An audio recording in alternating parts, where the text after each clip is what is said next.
Just turning the camera on, and I'm going to talk for a minute about diagnosis and illness, disease, and labels that we put on things and symptoms and experiences that we're having, and maybe unpleasant experiences. So we go and seek a professional to put a label on that experience so that you can gain other professional input and knowledge that they've learned about similar symptoms, and therefore you might fit into a category labeled as a diagnosis, right?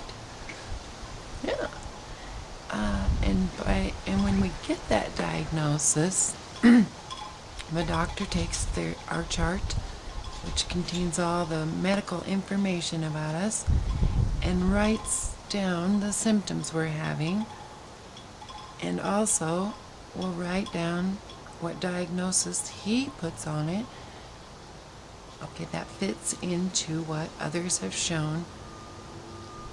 Similar symptoms are this diagnosis, and he'll write the diagnosis about you on your chart, right? And it can fall in a certain category that will get you certain prescriptions that will make that certain diagnosis go away for you. Get rid of the symptoms, make you feel better in the moment, so that you don't have to deal with, the particular ailment, right? Yeah. We get a cold or we get the flu, we run down and get cold and flu and cough syrup, or whatever we need. Okay. Wow. The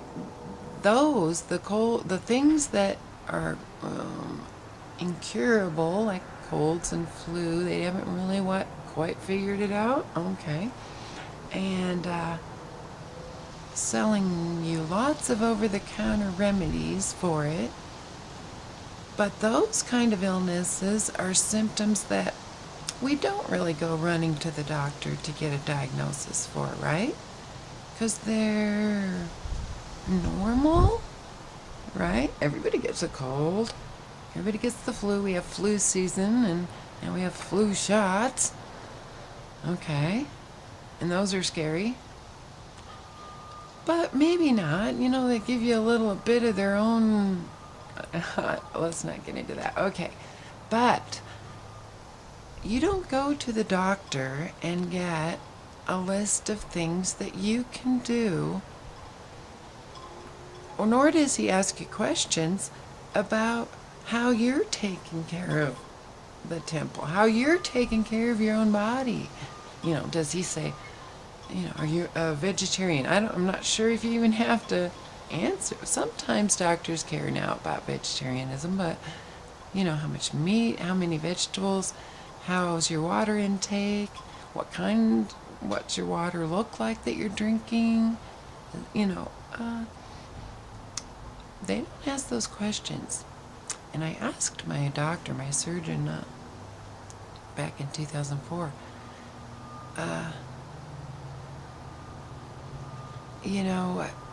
aren't there ways that I could get rid of this cancer that I've been diagnosed with?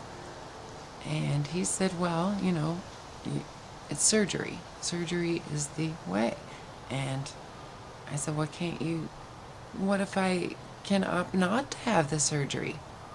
He said, well, in his degree, in his profession, in his line of, surgery, when you get this diagnosis, you get this surgery. And if he recommended anything else, he would lose his license? And I said, wow. So you can't recommend that I improve my diet and my sleeping habits and my ways of being to conquer this cancer? And he said no. All he could recommend legally is the surgery. And I was in surgery within 2 days of the diagnosis of them. Well, they took the mole off, sent it into the lab, the mole right back here. And within 2 days, he made the phone call and scheduled my surgery, and I was in getting all kinds of shit taken out. And I said to him, I need to slow down and think about this, because maybe I'm not treating myself good enough. Maybe I'm not doing things right. I could change. He had no discussion, no conversation about that. And said he couldn't, by law. He could not recommend anything to me but the surgery. Okay, I had the surgery. Yeah. What? And that's fine. But what I'm saying is that this surgery isn't the answer to, and then they give me malignant melanoma, what's going to kill me in a year. And so I did change all that stuff. I'm eating a lot better. I'm not a vegetarian. I eat meat a couple times a week. If I feel like it. Kinds of stuff. Start exercise, moving, dancing, singing, doing things with my free time. Get off the computer. That's probably the biggest one for me right now. But what I'm saying, it basically is that I'm not sure we should be seeking diagnosis. Not sure we want somebody writing something down about us that's out of our control. Another person, and we're paying them good money to write down something. Okay, yeah, they spend a lot of time, energy, and effort, and they've saved a lot of lives.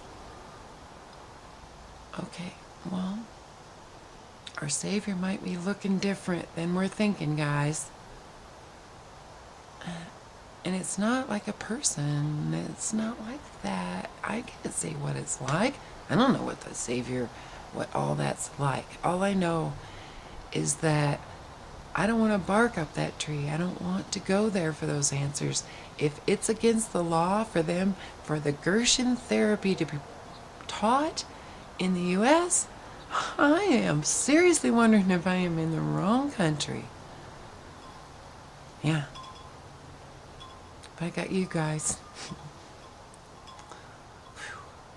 Thank God for that. Hope your day's going